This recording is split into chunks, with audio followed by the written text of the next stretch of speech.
இவரும் செல்வராஜும் பின்னாடியே போயிட்டுருக்காருங்க. ஆனால் கூப்பிட்டுக்கிட்டே தான் போகிறாரு. அத்தை ஏன் நிற்க நில்லுத்தன்னு சொல்லிட்டு கூப்பிட்டுக்கிட்டே தான் போயிட்டுருக்காருங்க. அந்த பெண்மணி எங்கே போகுதுன்னு பார்த்தீங்கன்னா கரெக்டாக அந்த சுடுகாடு உள்ளே நுழையுதுங்க. இவருக்கு அதிர்ச்சி, என்னடா அந்த அத்தை சுடுகாட்டுக்குள்ளே போய் நுழையுது, என்ன ஏது, சரி என்ன வரைக்கும், சரி எப்படியா இருந்தாலும் திரும்பி தான் வரணும். ஏன்னா அந்த சுடுகாட்டுக்குள்ளே போனோம்னா வேறு அந்த பக்கம்லாம் வழி இல்லையாங்க, திரும்பி அந்த வழியாக தான் வந்தாகணும்.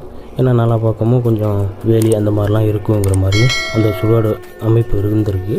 இப்படி இந்த வழியாக தான் வரணும்னு சொல்லிட்டு இவரும் பொறுமையாக நடந்து போயிட்டுருக்காரு. இந்த அத்தை எதுக்கு அங்கே போணுச்சு, சரி மாடு ஓட்டினாலும் மாடு ஓட்டிட்டு திரும்பி இப்படி தானே வரணும்னு சொல்லிட்டு இவர் ரொம்ப வேகமாக நடக்காமல் பொறுமையாக நடந்து அந்த சுடுகாட்டு பக்கமே போயிட்டுருக்காருங்க. நல்லா இவர் கிட்டத்தட்ட ஒரு 10 நிமிஷமாக நடந்து போயிட்டுருப்பார். அப்போயுமே அந்த செல்வராஜோட அத்தை திரும்பி வரலைங்க.